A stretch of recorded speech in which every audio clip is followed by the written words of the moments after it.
Welcome to a webinar titled A New Brave World: Recovery, Renewal and Resilience in Post-Pandemic Reality, the Role of Science.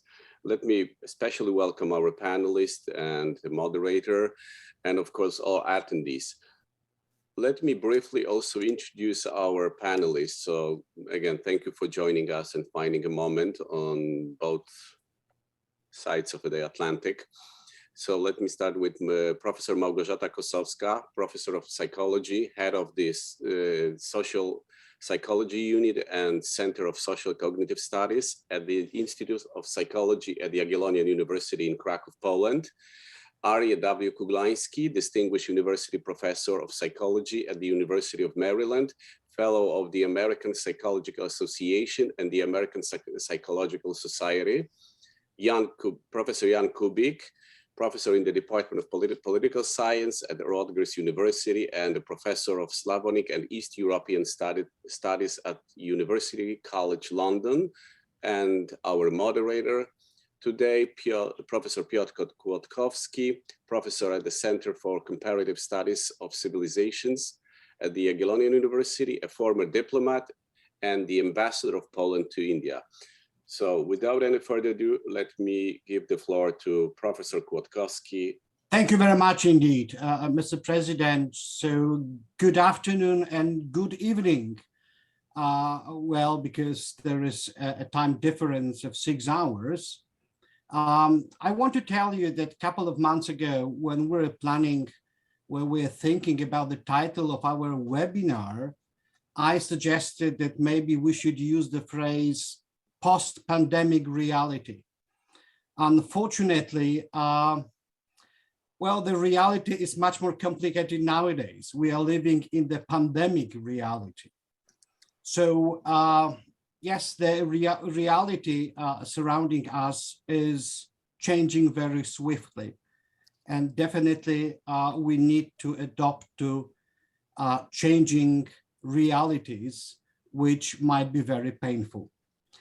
Well, we are aware of that the COVID pandemic, it is not only a medical phenomenon, it is also a psychological and social, cultural phenomenon.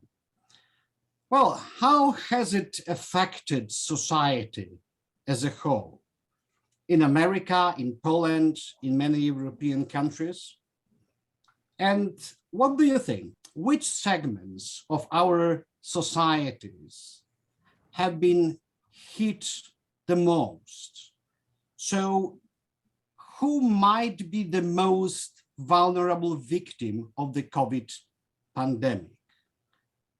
And I suppose that we need to look at the COVID pandemic as a global phenomenon, that we will focus mostly on America and on Europe. But my first question is for Professor Kossowska, but also I'd like just to tell you that each of the panelists has around 5 to 7 minutes, and so we need to limit ourselves. But the first person to answer that is Professor Kossowska. The floor is yours. Thank you, Piotr. Good morning and good afternoon. Before I address the first question, very general question, I would like to thank the organizers for inviting me to participate in this extremely interesting debate. I'm very honored, pleased, and also excited. Let me also take the opportunity to thank the Kościuszko Foundation that funded my first postdoc position in 1999 in Professor Kruglanski's lab at the Maryland University. It was a real game-changing experience for me, essential for my scientific development. I have had never chance to say thank you. Now, regarding the question, well, this crisis comes with several major threats. And we observed that they hit every societies and every segments of the societies. And for a while, I will focus on the general effects of the pandemic. Later on, I will focus on more nuanced view how pandemic affects different groups in the society or in different societies. These threats were related to extremely severe restrictions of people's daily and work routines, restrictions regarding socializing, the difficulties of combining work and family roles, and probably many others. And hundreds of psychological studies reveal that this kind of threats hamper the satisfaction of people's basic psychological needs, like needs of freedom or autonomy, relatedness, competence. And this resulted in negative experiences of external pressure, solitude, ineffectiveness, powerlessness, and probably many other negative experiences. And we know that these experiences are extremely damaging for individuals, but also for society. At the same time, the pandemic elicits a lot of worry and insecurity in the individuals, including uncertainty regarding one's health, family's health, financial concerns, and in general, the unpredictable nature of the evolving situation, quickly evolving situation. And again, extensive research revealed that when strong concerns for safety or security become salient, such concerns would play a prominent role in individuals' functioning, being the most prominent motivator of humans' behavior, leaving less room for other needs and motives. Thus, I think that if you, Piotr, asks how the pandemic impacted individuals and societies, I would say that it ushered in a profound sense of threat and uncertainty. In other words, the pandemic undermined people's security and certainty in every possible sense: personal, epistemic, existential, economic, and obviously that has prevalent consequences. I will very briefly focus on three psychologically the most important consequences regarding mental health problems, misperceptions, and intergroup hatred. And starting from the first one, we know from theories of Professor Kruglanski and thousands of studies trying to verify this theory, including my own studies, that uncertainty is not always experienced negatively, at least not by everybody, not in every situation. But when negative emotions are dominant, as it was the case during the pandemic, uncertainty amplifies negative feelings. And this prolonged negative emotional experience during the pandemic resulted, and we know it for sure, we have tons of credible data showing this, in severe mental health problems, different kinds of problems, such as phobia, social anxiety, depression, post-traumatic stress disorder, and many others. It also resulted in an increased number of suicides, incidents of aggression or violence, and it's difficult to present some numbers as they vary between countries, and also depending on the system of collecting data. However, the experts across the globe documented such huge increase in the health problems that they call them even as the second pandemic. And thus, these problems will definitely decrease the well-being of societies in the long term, especially when these problems will not be adequately addressed. Second consequence I would like to focus is connecting to how people, the way how people perceive the reality, interpret the reality, make decisions, form beliefs. Again, we know that uncertainty influences the way people form beliefs and make decisions. And it usually fuels a simple and close-minded way of thinking, which manifested in believing in conspiracy theories, rejecting science, not believing in the pandemic or virus.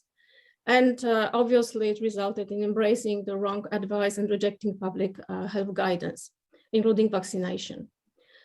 Importantly, however, because this kind of beliefs are motivated, these anti-science or so-called irrational, stupid beliefs are subjectively functional, as they satisfy important psychological need for certainty. They are motivated. Therefore, they are difficult to change, And we need to be sure that we have to be sure that it is not enough just to deliver accurate information or educate people. The actions directed toward decreasing people's level of uncertainty are probably the most effective ones. And finally, uncertainty underpins social conflicts because it threatens people's social identities. And we know, again, from tons of studies that threatened social identities motivate stronger group identification. And indeed, on the one hand, during the pandemic, we observed increased the sense of being a part of the community, which is a good thing. But on the other, we also observed increased blind patriotism, nationalism, ethnocentrism, intolerance, hatred to people of different opinions, beliefs, values, and so on. And we also observing further fragmentation of the society and further its polarization over existing divisions, socioeconomic, political, racial, religious, depending on the divisions that exist in the society. Importantly, and it is the final thought, the effects of the pandemic are not the same for everyone, that's for sure. We know that pandemic disproportionately affected certain groups that already faced higher levels of risk or stress. And those groups are probably different in every country. But as I know the studies from Europe, those groups are usually youth, older people, working mothers, people who have essential jobs, and also groups that are particularly vulnerable and marginalized because laws, policies, and practices do not protect them from discrimination and exclusion, such as LGBT plus people in Poland, for example, or migrant refugees, and any conflict-affected populations. Yeah, probably. So thank you very much, Malgorzata, but that's a very gloomy picture. That's a very gloomy picture that you are painting. Definitely, we need to talk about some more optimist aspects of the pandemic, but that will happen a bit later. But right now, I would love just to ask Professor Kruglanski with his comments. I'm just wondering whether, you know, the fact of rejecting the scientific information is not some sort of a self-defense of many people who are not able just to defend themselves by accepting the negative information about the pandemic and its casualties. Because sometimes we don't want to accept the reality surrounding us because it is so frightening. Do you think it could be the case right here? Before I respond, Piotr, I also want to thank the Kościuszko Foundation and you and the organizers for inviting me. I'm very honored and pleased to be here and participate in this debate. And I also want to echo what Professor Kossowska said. I agree with her on all the points. And if you're looking for a more optimistic, less gloomy picture, I'm not sure that I'm the person that will be able to provide it for you. It's clear that the pandemic has major psychological and social consequences of the kind that Professor Kossowska already identified. And I think that the major thing that it does to people is to make them feel vulnerable, fragile, disempowered, diminished. And that feeling of lost significance and disempowerment makes them vulnerable to all kinds of narratives that promise them a restoration of their significance. And those narratives provide them security, but not only security, but also optimism, but optimism of the wrong kind, optimism by identifying the culprit for the pandemic, the culprit for their misery. And usually it's the usual suspects, it's the government, it's the elites, it's in Washington, the swamp, the blob, always the Jews, the immigrants, people of color, some enemy that can be fought, and once it's fought, everything is going to be okay again. So these conspiracy theories are flourishing now because they provide both the security and the restoration of significance through mobilization of effort against this enemy. I just want to also add that this pandemic comes on top of existing trends, existing stresses on society that have been going in the last several decades. The technology-driven globalization that left many people behind, feeling that they are not making it. The economic inequalities that are vast. There is research that shows that most Americans of working class felt that they are middle class in the 70s. Now they feel that no longer. And there has been a wave of suicide of working class Americans over the last several decades. Their longevity has been decreasing rather than increasing. So, this pandemic exacerbates already very stressful trends that have been in society. And of course, this increases the tendency to embrace narratives, socio-political narratives that identify the culprit. It encourages autocracy, people who speak with great confidence and authority. It encourages conspiracy theories. It discourages the democratic process. So it has wide-ranging consequences. And again, I agree with Professor Kossowska that not everybody was affected in the same way. For example, in the United States, the ban on evictions has been removed in August. Millions of people are going to be evicted, filled the ranks of the homeless. And of course, these people will be doubly vulnerable, doubly frustrated, doubly diminished and insignificant.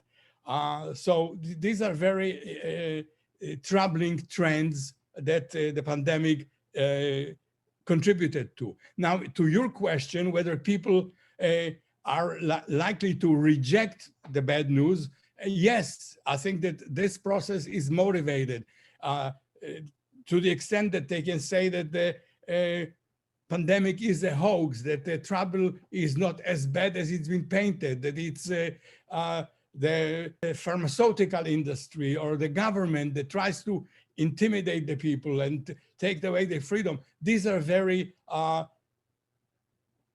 attractive narratives that reduce the threat. So I think you identified an important source of vulnerability to all kinds of irrational, non-scientific beliefs that people now are embracing in a big way.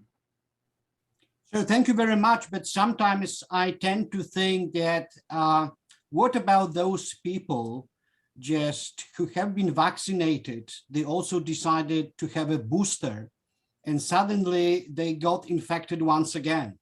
Sometimes, well, they might think that maybe just the science doesn't provide us with the right solution. So people might have some doubts as well. And because it is something that we have never anticipated, in fact, just if I consider, well, the recent 10, 20 years.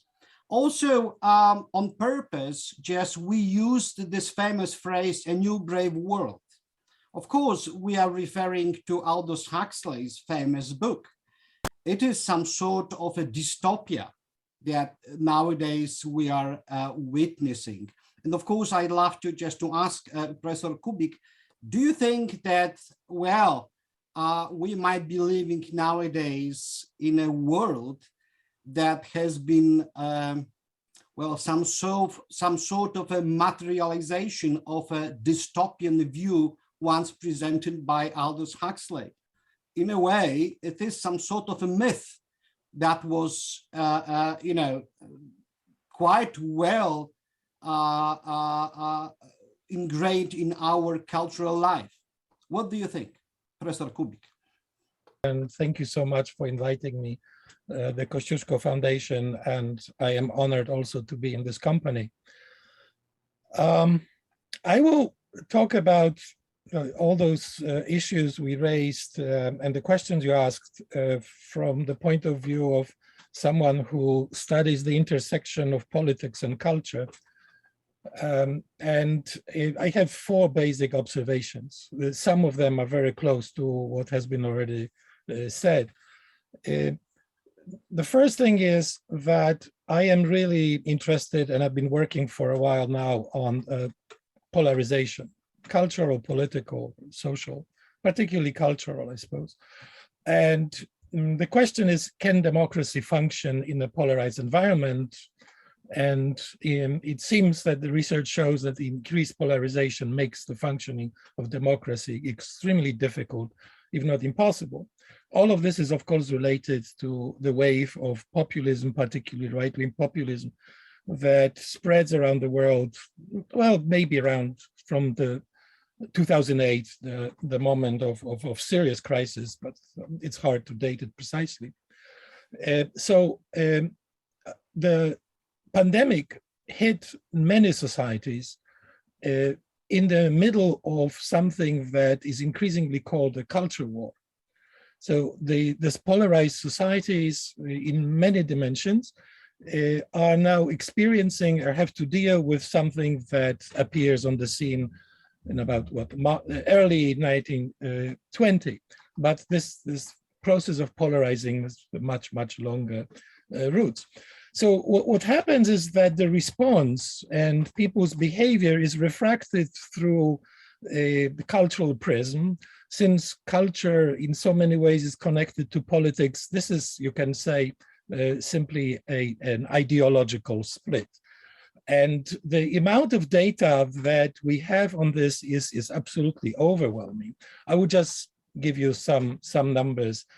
In September 2020, 90% of Democrats have been vaccinated, compared to 68% of independents and just 58% of Republicans. Of the 21 states with vaccination rates above the national average, Biden carried 20, whereas of the 29 states below the national average, Trump carried 24. And I could show more and more data. So the first thing is increasing, it seems, and intensifying still ideological, cultural, however you will call it, polarization. The next phenomenon that is of great interest to me, with my roots in studying philosophy of science already in Krakow when I was there, at the Jagiellonian University, my alma mater, I am interested in the rise of distrust in science and the various sort of cultural manifestations of it and social and political processes that underpin it. Somehow you have again a lot of data that, although in some cases we see data that the actual, if you take the whole societies, the trust in science is going a little bit up. Behind this data, you have data of enormous polarization that is growing, and which is again related to ideological divisions. So, for example, the trust in scientists in the United States, measured between January 19th and November 20th, 22, so early 1919 and late 1920, among the Republicans and people leaning the Republican dimension, it went down from 27 to 22. Trust in scientists, not just medical scientists, and scientists. Whereas Why is that? I'll get to that in a second, but among Democrats, among people leaning Democratic, it went up from 43, which are already much higher than previous base of 27, to 55. Yes, the question is, also it's an interesting point, since we're talking about the US and Poland, there's a big difference. I found data from Pew Research showing that the gap between left and right in trust in science in the United States seems to be highest in the studied group of countries, 42%, whereas in Poland is 5%. What I found also fascinating, in the Czech Republic is reversed. People on the left are slightly more distrustful in science than people on the right, but that's something to discuss in a different venue. Why is that? I think in this, the simplest answer is that it has several causes, but the one that I think is particularly important is that there are politicians, particularly say right-wing populist politicians, who are relentlessly playing on this phenomenon, which may have and has some more complex roots. It is related to the levels of education. It is the levels of exposure to teaching science, what science is, but it is exacerbated by relentless and vicious attack on science by some politicians who one way or another calculate that this kind of attack will solidify their support among their bases. It is not going to win them new converts. It is an iffy political strategy when it comes to independence in this country, but it clearly solidifies the support of the so-called base.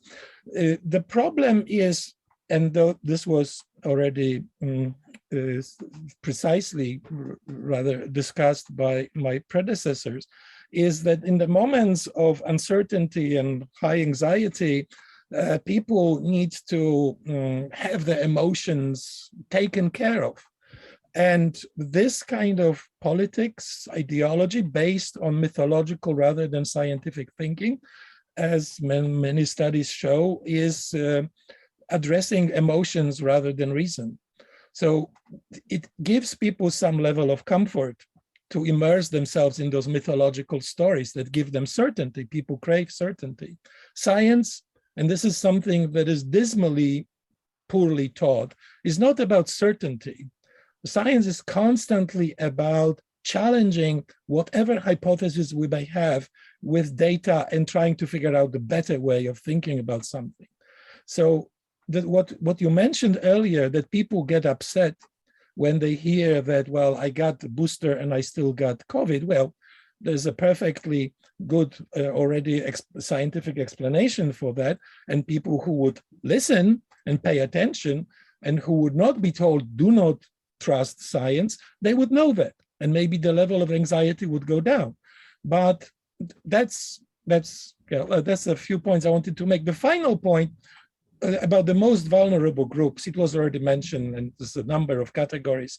Of course, the poor, the people of color in this country, much higher levels of the Latinos and the Black population experience economic and all kinds of social challenges during the pandemic. More than half of them, whereas among the whites in various studies, 20 to 30%. So that's a difference of 20, 30 percentage points. And I would add to those groups the vulnerability of the people who, for no fault of their own, are one way or another undereducated. And those unscrupulous politicians are simply prey on them, providing them with stories that are patently false, but maybe emotionally satisfying. So, thank you very much indeed, Professor. So once again, I suppose it's still quite a gloomy picture that we are constantly looking at. Well, a year ago, probably we didn't anticipate that we would experience another wave which will just produce such a big devastation. But what do you think? Let's talk about the future. What might be the psychological, social, short-term and long-term implications of the COVID pandemic? We are able to understand the reality in which we are living, but what about the future? Do you think that people, after having experienced, well, the tragedy of the pandemic, will take on a bit more rational perspective, rational attitude towards life, or everything will stay the same? Or maybe that picture will be even more gloomy. What do you think, Professor Kossowska? About the future, obviously, it's difficult question. Mostly for me at least, mostly because I believe that long-term effects will probably depend on the actions taken by governments and the authorities. Therefore, I'm still in a gloomy mood, and I believe that most negative effects of the pandemic we observed right now will be exacerbated in the future. But maybe not. I just thought that the potential positive thing could be related to interdependency. I think that obviously, as I said, we observed that the pandemic exacerbated inequalities, but paradoxically, at the same time, pandemic demonstrates that all people, systems, generations are strongly interdependent, that we are all in the same boat, that the virus cannot be defeated somewhere only when it's defeated everywhere. And I think that it shows us that it's impossible to achieve security in isolation within our own groups, culture, class, religion. And potentially it is the source of positive changes, but I'm not sure if we could take this lesson seriously. Therefore, I still believe that the inequalities will be a huge challenge for the future. The next long-term effect that could be potentially used for benefits for everybody is education and skills. I think that the pandemic demonstrated that education and skills are very important, and also a high-skill economy will be essential for society recovery and for future social prosperity. Therefore, I think that it will be crucial to consider how to educate people, how to use educational opportunities, how make them sufficiently comprehensive, diverse, inflexible, and so on. On the other hand, I think that we realized that we need to transform the school system to start teaching cognitive skills, in particular critical thinking, the basics in scientific and statistical literacy, as well as competences in commissioning, appraising, using evidence. I think that students should learn how to use internet to protect themselves, how to deal with misinformation, how science works, and probably many other topics. And I think that, again, education could be the source of positive changes of the pandemic. Also, COVID has greatly amplified the importance of technology for our well-being, even for survival for some people. It also accelerated innovation in many disciplines of science, in medicines, and biotechnology, digital technologies, artificial intelligence, and scientific discovery and collaboration have sped up. And again, I think that many people assess these changes that's happened under pandemic as very positive. Also, online education, telemedicine, different kinds of teleprofessional support or help, like psychological help, for example. I hope that this kind of technology would stay with us, as I believe that as properly used might support system in many different ways. So yeah, basically I'm still in a gloomy mood, and I think that the future is still not very positive, but I think that we can identify some sources for positive changes that could be done. So thank you very much indeed. Well, it is some sort of a paradox, because the COVID pandemic somehow has contributed to a big progress in many different areas. Mm-hmm. But I understand that not everyone will be benefited in the future. Of course, there are those who probably just will have big gains Even just, it is what we have learned, that during the time of a big pandemic, well, there were certain people who made a lot of money, yeah, because they behaved in a very rational way and were able just to make money. Well, I mean, it's always like that. But I understand that there are many segments in different societies who will become the real losers. And the problem is how we can just address this issue, what we can do to help them. And so there might be different short-term, long-term implications of the COVID pandemic. Professor Kruglanski. I just wanted to first echo Professor Kubik's analysis of the trust in science, which is in many quarters dwindling. And I think the problem is that science cannot prove its findings.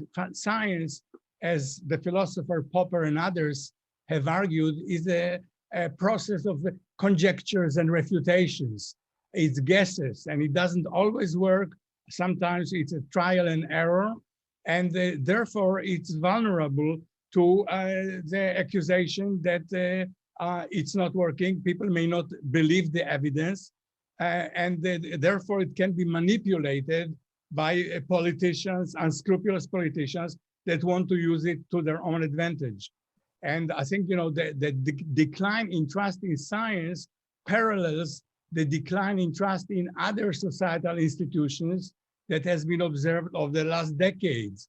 The decline of trust in the government, in the Congress, in the presidency, in the media, in the Catholic Church. There is a huge amount of decline in trust in societal institutions, and that again leads to fractionalization, fragmentation. People believe in their own tribes. People believe what their leaders let them believe, and you know, this is part of the problem we are facing now. Now, as to what the future brings, I again want to join the gloom, but you know, in identifying the gloom, we identify the danger, and possibly we can mobilize to counteract the danger. But right now, the trends seem to be very troubling. Even if the pandemic, for some reason, miraculous reason, disappeared, I think the stresses that societies are under are continuing. So that's one reason why I do not see that things are going to become very, very positive in the near future.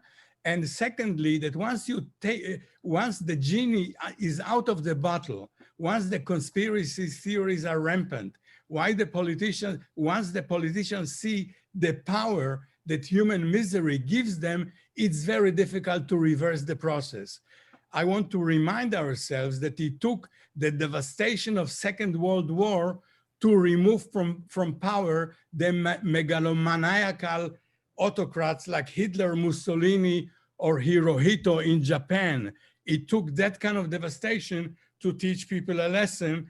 And right now, it's very difficult to draw historical analogies, but right now, the fragmentation, the inequalities, this affection of large masses of people is very reminiscent of Europe in the 1930s.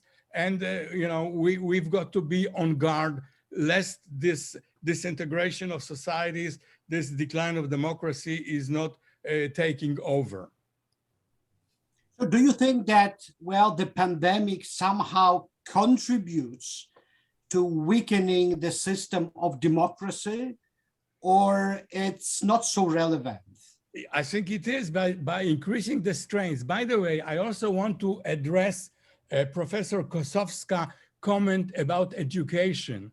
I feel that education is very important, but it's not sufficient to counteract the motivational, the emotional aspects.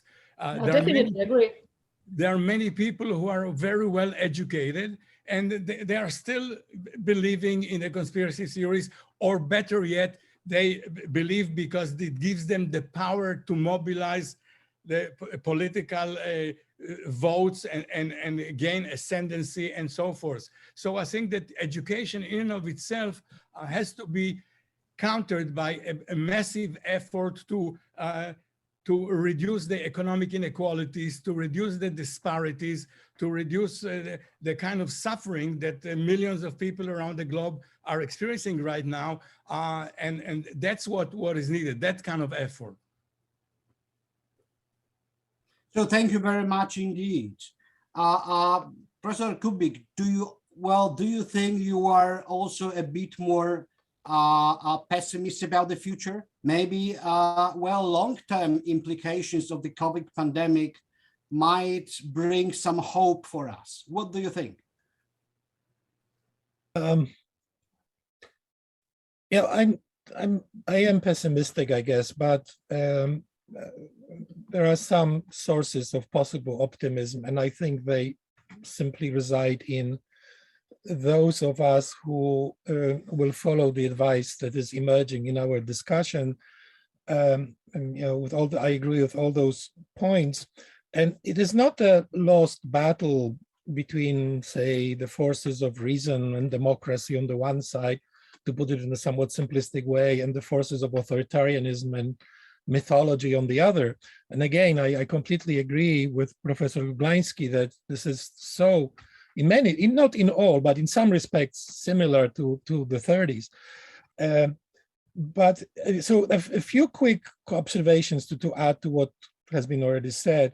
I think we need to find a way to strengthen those who are willing to fight for democracy and protect democracy.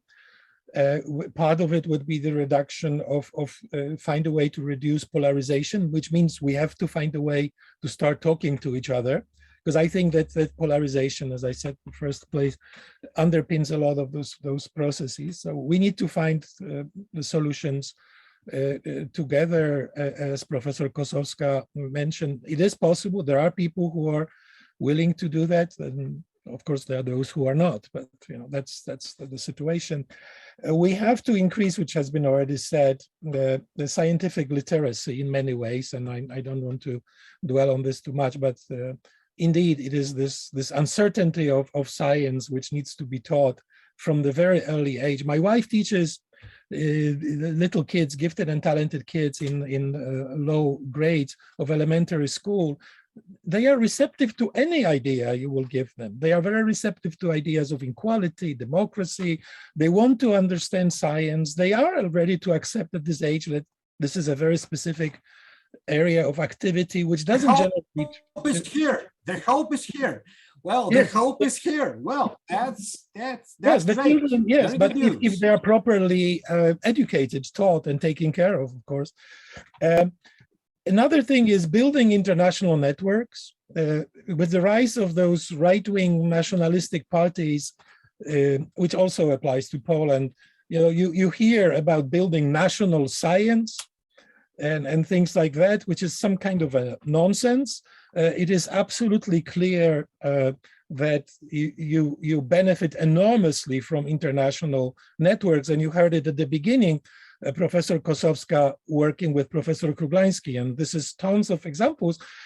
Science should be supported, period, not national science. We need to worry about the internet.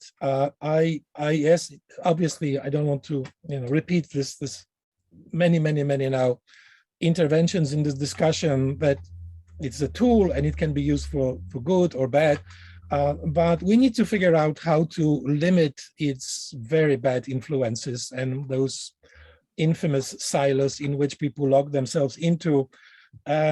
We may need to, this is a very unpleasant thought for someone who was raised under communism in Poland. We need to maybe have a debate on sort of democratic forms of censorship. Some very damaging information that is being produced on the internet, which literally kills people. We may want to figure out the way of imposing some limitations, although I completely understand that this is extremely difficult and extremely tough. But we need to think about it. And the source of optimism, I think, is in the young people. who are much more open to the world and the world of various forms of reasonings, who seem to be more open to not all of them.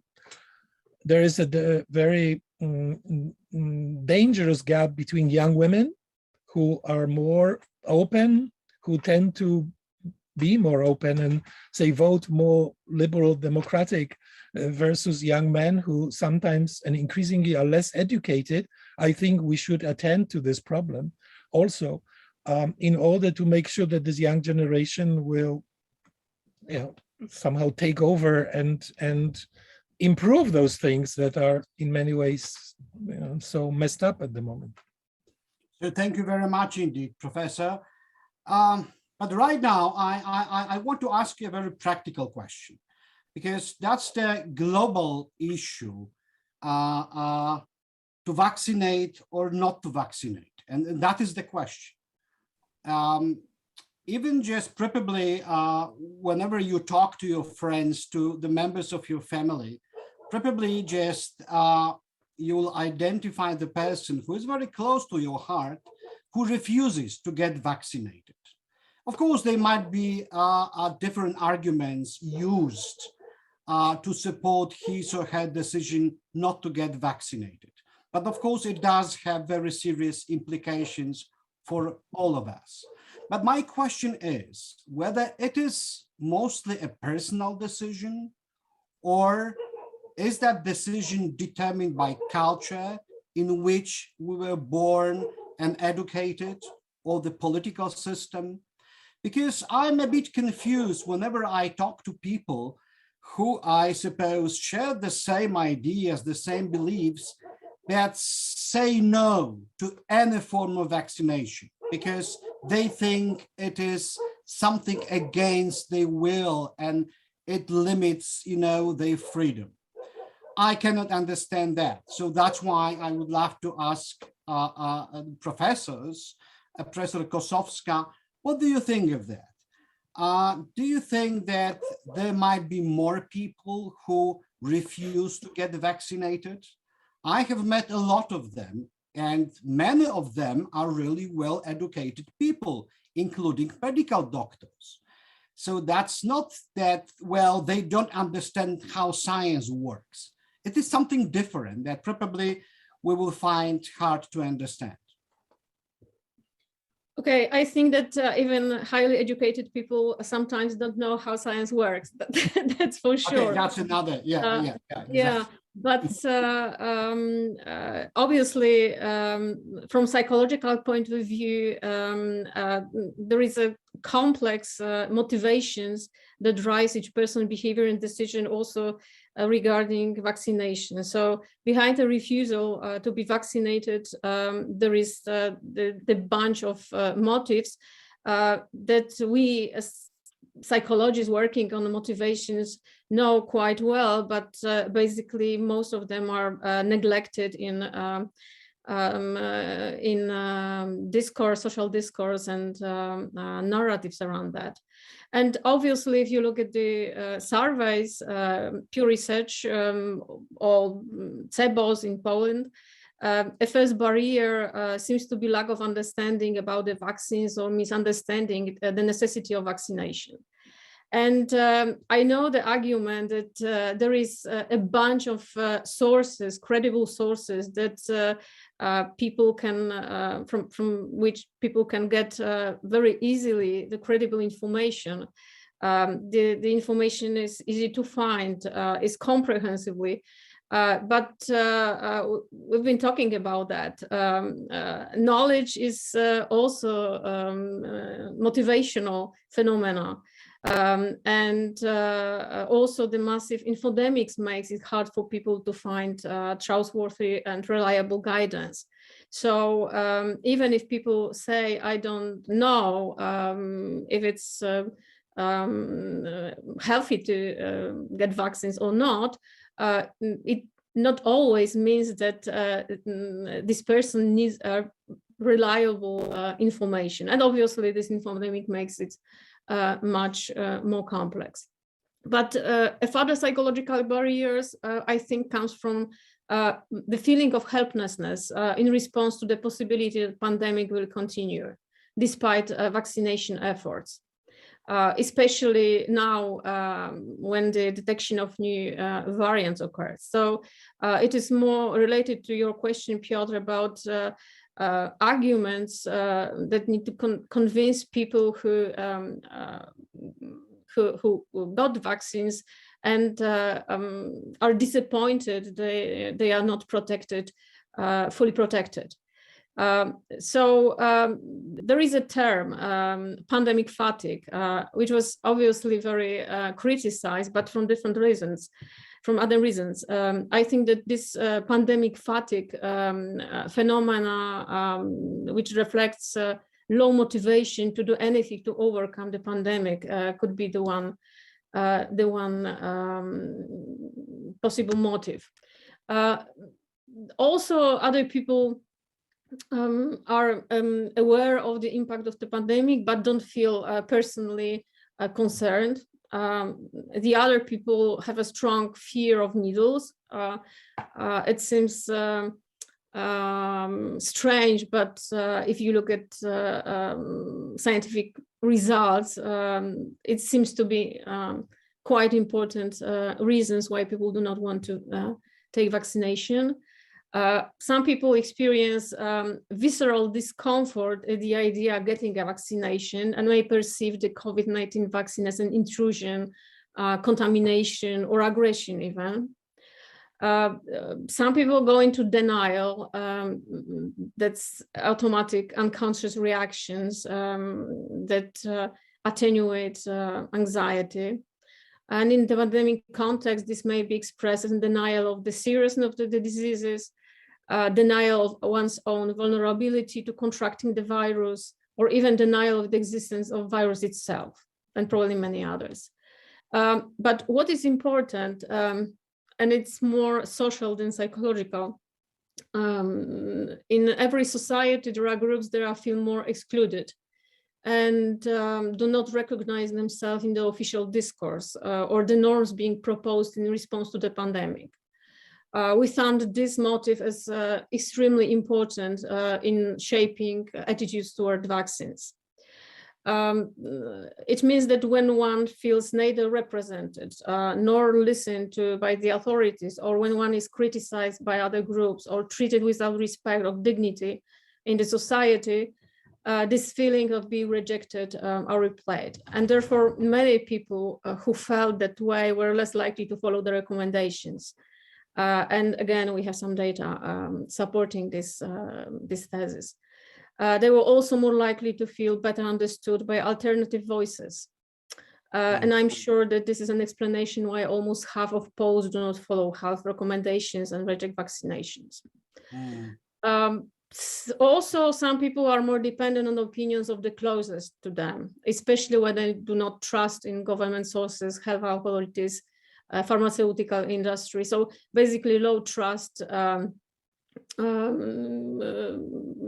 means that people need to look for another credible sources of information, and closest one seems to be the good one. Well, so I'm referring to the question right now. Maybe they are very poor risk managers as well, because they are not able just to manage risk in their lives. Do you think that could be the case as well? Well, yeah, obviously, but still being a good risk manager means that you have a skills and you have a proper motivation to see, observe, interpret the word in a certain way. So, yeah, that's, yeah, probably you might be right, but it is still specific kind of motivation that underlie the decisions about vaccinations. However, I would like to also say that obviously cultural or local norms are important and may help navigate through the pandemic. That's for sure. And what is interesting, uncertainty increases following the norms, what we again know from many studies. However, these norms need to be understandable. So people need to understand where they come from, why they need to be followed. The norms need to be transparent, effective, and probably the most important, socially shared. And indeed, we have plenty of research showing that good inclusive norms could transform what is dysfunctional into a new quality, enhancing very positive phenomena as solidarity, helpfulness, cooperation, also willingness to be vaccinated. Yeah, again, a little bit pessimism because we also know that to make it possible, we need trustworthy, knowledgeable, and empathic leadership. And for sure, at least right now, we don't have it. I want to remind you that only 1 in 4 Poles trusted in government to fight the pandemic effectively. And these results gave us the last place in trust ranking among the European Union countries. But well, at least probably just the solidarity, the spirit of solidarity, which is quite visible nowadays, I believe, in many communities, that will help us to overcome the crisis. But at least it is my hope. At least it is my hope. Professor Kruglanski, what do you think? Well, those who reject, those who are rejectors, do you think they will change their mind, or what will make them to change their minds? And what may motivate them to accept that vaccination is really something that may save not only their lives, but the lives of other people, which also matters? The key is motivation. We always think of ourselves as rational human beings that determine our decisions based on evidence and rationality. But in fact, the more I study psychology, the more I have respect for the power of motivation. And I think those people who accept vaccination are motivated by a motive to serve their health, serve their life, based on the narrative that vaccination is helpful, based on the data that it's helpful, that they trust. Other people are motivated by a different motive, to save their dignity. They feel that the government is interfering inappropriately, depriving them of their liberty, depriving them of their freedom. And it's that motivation for dignity that makes them accept the idea that they should refuse vaccination. You know, it's all motivated, and you can only change people's ideas if you appeal to their motivations, if you find a different way to address their motivation. You know, these people really are impervious to argument as such. You can talk tons, mountains of evidence, and yet they will still refuse to listen. They're deaf. It goes one ear and out the other, unless you address the motivation. If you address the motivation, if you convince people that their dignity is not threatened, that their dignity is preserved, they might then begin to listen. But just by providing evidence, that is never going to work. Also, another thing that we have been doing is demonizing those people who refuse to vaccinate, calling them names, feeling that they're, you know, irrational, that they're unintelligent, that they need to be educated, patronizing them. That, if anything, is going to exacerbate the problem. So I think that, you know, the key to human behavior is not cognition, is not intellectual pursuits, it's motivation that drives the trust in science, the motivation that drives the trust in narratives. I think that's the key. Well, I'm just referring to the question asked. But definitely we have to focus on risk groups, because not everyone is in a very dangerous health situation. Those who are over 80, those who are suffering from different illnesses, definitely well, their risk should be assessed properly. How do you think we can build that solidarity?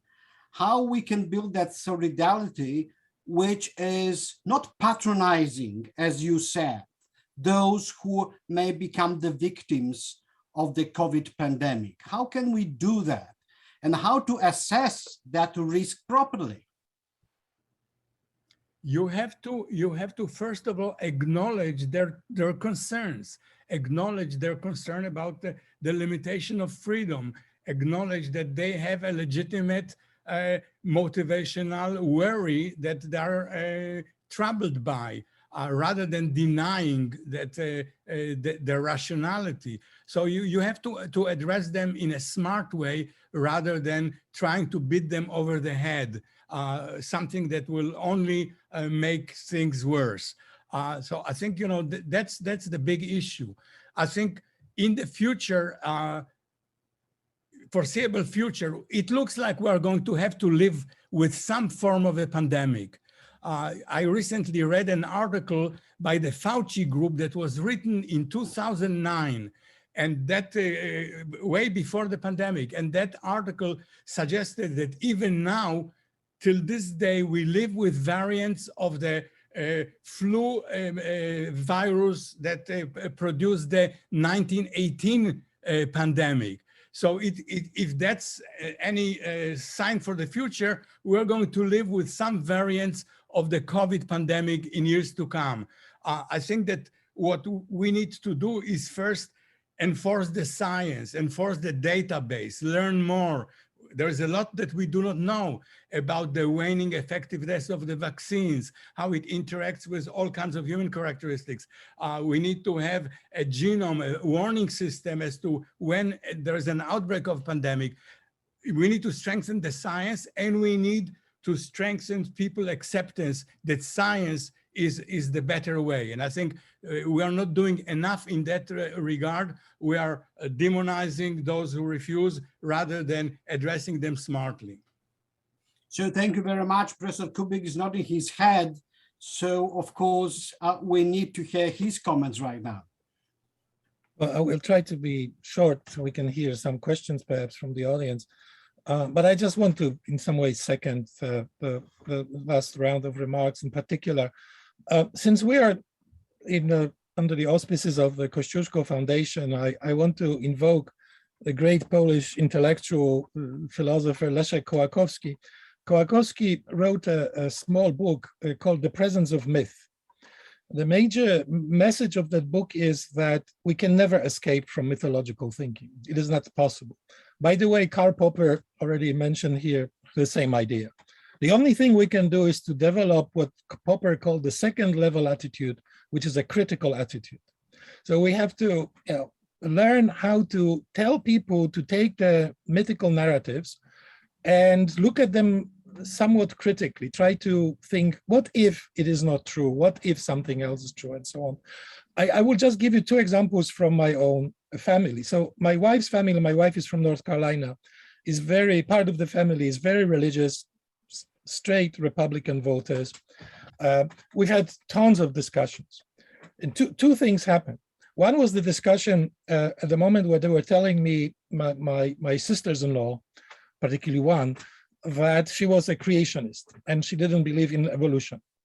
And because this is what Bible says and so on. And I've engaged in a very long discussion, bringing her examples of the very serious thinking about the relationship between religion and science, some of which was actually done by Wojtyła, John Paul II, in his famous encyclical on reason and faith. And I gave it to her. And she started thinking, okay, so you can be religious, the Pope after all, and you can be taking science seriously. So that's one way. Second thing is, I tried it a few weeks ago. We were there again down in North Carolina. So they were all vaccinated. They were all boosted, as we say, booster, right? So I was curious a little bit. And, I discovered that they actually followed the same strategy that I'm trying to implement, which is to make people think about that science is about probabilities. human life, among many things, of course, is about survival. Place your bets on myth and religion or on science, and think through which bet increases your chances of survival. And think about it seriously. And I think there is a way of doing that. Yes, again, but I totally agree with Professor Kruglanski and Professor Kossowska. You have to avoid at all costs talking down to people and telling them that they're stupid. Just tell them, well, I have a different view. How about that? Right? And and then I gave you the two examples of how about that-ism as an approach. Yeah, Professor Kubik, well, I'm referring to the questions asked, well, in our Q&A session. So maybe just could you elaborate a bit more on your idea of some sort of a scientific censorship? Because, well, sometimes we have the trouble what to censor and what not to censor then.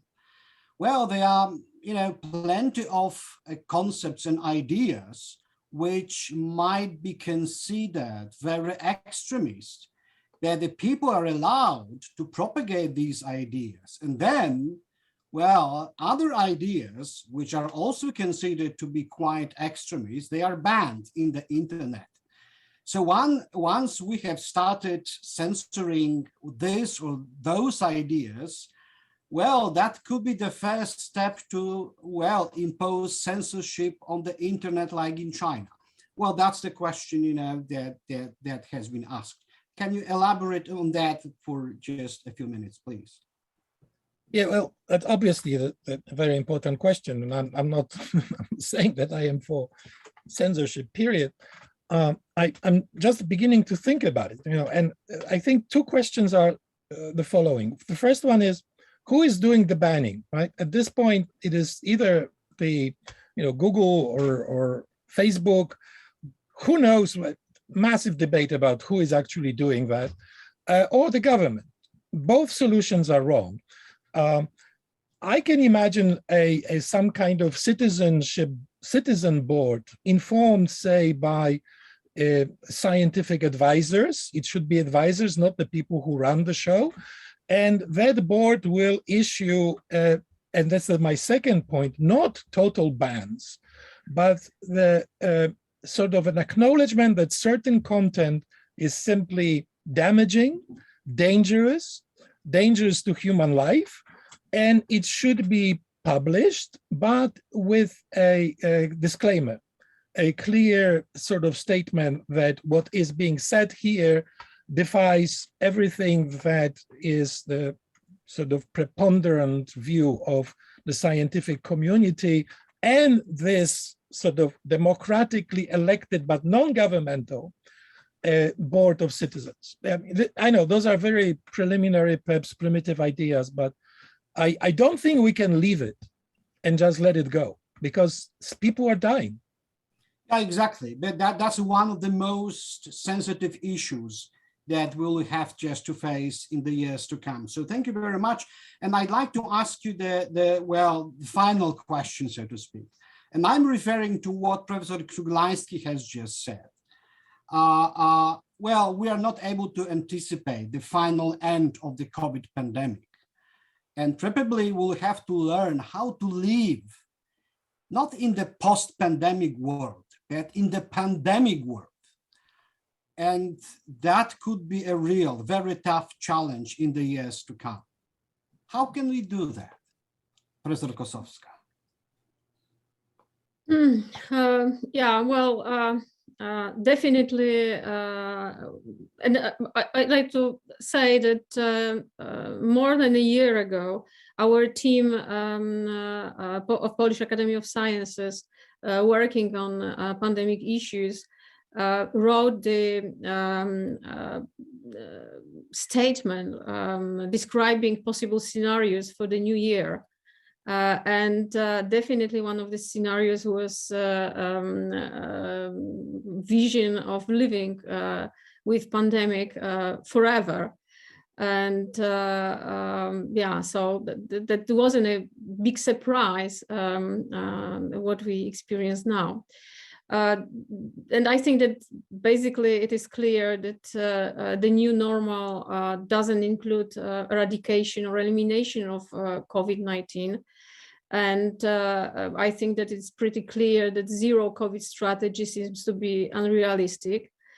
And to live with the virus, I think to live on a good way with the virus, we need to take many lessons from the pandemic seriously, and there are plenty of them. And if you look at the scientific journals, and we looked at the debate around a pandemic, we could identify a lot of important points that need to be taken into account, starting from building the professional institution, independent experts bodies that would constantly monitor and the threat and quickly respond to it, ending on strengthening the individual and societal resilience.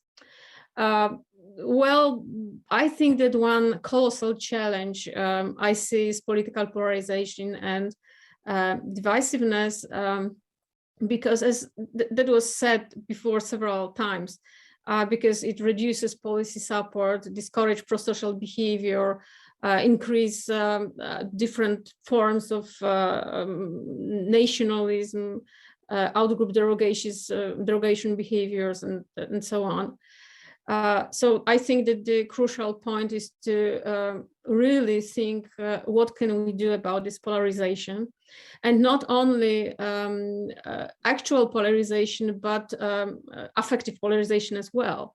And I think that nowadays we have a lot of data showing that this affective side of polarization is even more influential on divisiveness in the society. And another challenge also mentioned before is public resistance to scientific uncertainty and updating of evidence-based recommendations. Well, I don't want to repeat all of this because it was perfectly spelled out, but I think that it is a crucial thing. And referring to Arie, I truly believe that education can help.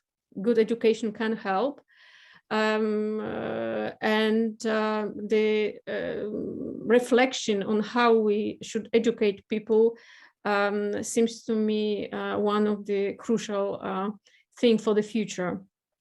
Thank you very much indeed, Professor Kruglanski. So I understand we have learned how to survive among different strains of the Spanish flu. So, well, what can we do in the future? How to live among the different strains evolving from, well, Omicron and Delta, etc., etc. And they might be more or less dangerous, well, to different communities in the world. What do you think? Well, all we can trust is the scientific research, the scientific logic that brought us the kind of technology and the kind of development that we've seen over the centuries. I assume that science needs to be strengthened, the virology, immunology, the database, the effort to understand pandemics better is important. It's equally important to get people on board with science and convince them to trust science rather than trust anti-scientific narratives and trends. But I also want to echo what Professor Kossowska, what Malgorzata was emphasizing, that, you know, this is a wake-up call to the kind of dark clouds that are gathering on the horizons for the world, and that can erupt in another great wave of violence that will annihilate millions and billions of people. And I think that, you know, we should, right now, I think that because fear is such an important motivation, those who want to capitalize on fear and ascend to power and dismantle democracy have an advantage. And what needs to happen, we need to have a coalition of the decent. We need to prepare for the war of the light against the dark, and understanding what it is doing to society. Pandemic was maybe the last straw that we have seen, but from 2008, as Professor Kubik mentioned, the globalization, the inequalities have been increasing the disaffection of millions of people. We need to address that, because otherwise we will have fragmentation, we will have autocracy, we will have conflict, we will have war. So in addition to addressing the local issue of pandemic through science, somehow we are going to emerge out of it. But I think that the problems, the societal problems that it illuminates are well beyond just the pandemic. And I think this is what needs to be addressed. And I hope that we can mobilize the decent people who believe in possibility of peaceful coexistence and interdependence to come together and counter the pernicious forces that now seem to be at an advantage.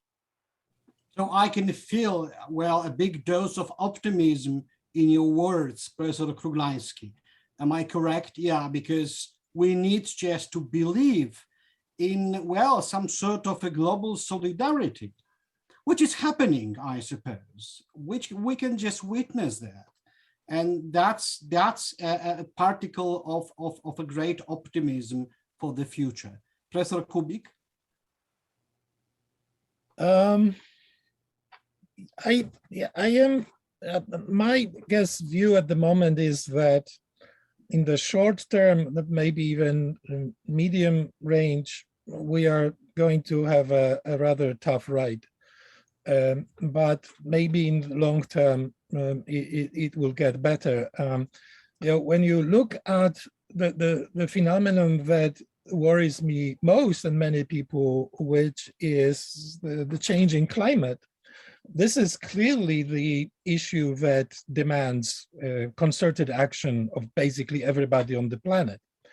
At the same time, the political climate since 2008 or more or less this time, has been changing in the direction of division and separation. And people's attention is concentrated on those issues I called culture wars, which often have nothing, zero, to do with the major issues facing humanities. But they at the same time engaged people enormously. So obviously in some dimension, they are very, very important. And people who are anxious, lost, and do not feel that they belong anywhere are looking for those solutions. Again, I don't know. It is each time I participate in the discussion like that, it is back to education, education, education. And I think it is teaching people how to calmly read through various arguments, understand them, take a position in them, avoid easy shortcuts. There is in the question and answer, there's a set of comments which, for example, uses the word communist. Bernie Sanders is a communist, Leszek Kołakowski is a communist, Jeremy Corbyn is a communist. Well, okay, maybe a view which I do share or do not share, that's not the point. The point is, what are the arguments? What is Bernie Sanders telling us about the way he wants to organize the polity? What are the specific points on which we will not agree with him? The same thing with Jeremy Corbyn, the same thing with arguments of Leszek Kołakowski, who once was a communist, is very clear about it. But the book that I referenced was banned in the Polish People's Republic. We read it in the underground. So, I guess that indicates complexities. So we have to make people comfortable with accepting a certain levels of complexity and unpredictability. And again, I think it can be taught, right? But it has to be taught. We have to increase the level of education, for example, which we mentioned many times, I think it's not by accident, about science. What is science? How it works? Sort of scientific, basic scientific literacy. And that needs to be happening throughout the whole educational system. But certainly the college level, which unfortunately many people do not even take classes in those required topics, right? I try to teach people about the basics of the philosophy of science and research design and so on. And it is often completely new to them, right? So thank you very much. But don't you think, but also I believe that education is about exchanging views in a friendly manner, right? Because sometimes people prefer to listen to themselves than to listen to others. So we are, well, forgetting how that kind of education, perfect education, should work. So we should just land in an open space and be allowed to exchange ideas freely with our opponents, not enemies, with our opponents. Exactly. And that should be, well, that should be the ideal, well, concept of education. Don't you think so?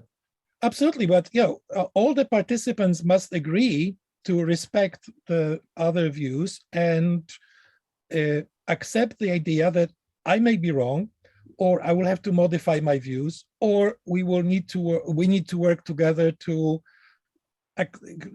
create some kind of a consensus, more or less, if possible, right? So this, this is possible. Absolutely. And that's what college should be. But unfortunately, all too often at this moment, we have enemies instead of participants in the debate, right? People keep yelling at each other. And, it used to be, I mean, that's a kind of a risky generalization a little bit, that it was the time that those kind of more critical, very kind of full of certainty voices were coming from the left. Now they're coming from the right. So, that's also a something to consider. Thank you very much indeed. We've been just debating for almost 90 minutes. So I suppose that so far it has been a very just thought-provoking debate. And we may have, I suppose, another hour of fascinating discussion, but we will stop here. We have already just answered some of the selected questions. Professor Kubik also made some comments on the placed comments. And I would love just to say thank you to our great panelists. So thank you very much for all your precious contribution, your comments, your opinions. I believe that, well, at least they will make us think more deeply. So thank you very much indeed. I would love to, express my gratitude to the Kossowska Foundation for allowing us to organize this webinar.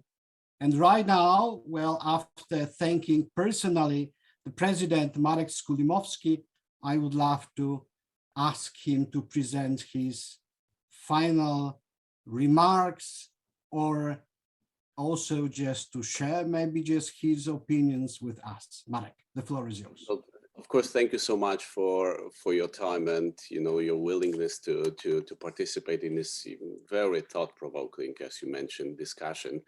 So of course we are living in a tough time. So I agree with a lot of what's been said. We can discuss a lot of things for another couple of hours, not only an hour. We didn't touch the medical aspect of the vaccination, which is a completely separate discussion and probably among medical specialist experts. So again, what I can add, we'll continue discussing difficult topics as the Kossowska Foundation, the same way like we truly believe that connecting scholars, connecting scientists all over the world is necessary. And we've been doing it for decades, connecting Polish and American scholars. And just in a month, I'm going to Poland to interview another cohort of nearly 80 Polish scholars applying for the exchange program to the US. So we'll continue, and let me invite you to more panels, discussions, lectures that are coming. They are available. The calendar is available on our website. They are also recorded and available to listen and watch later. So again, thank you so much. And I invite everyone to more events organized by the Kościuszko Foundation. Unfortunately, they are virtual. These are virtual events only, but maybe it's also a very fortunate aspect of the pandemic that now we can reach to a broader audience. So thank you so much. Thank you very much. Thank you very much. Thank you very much. Bye. Thank you very much.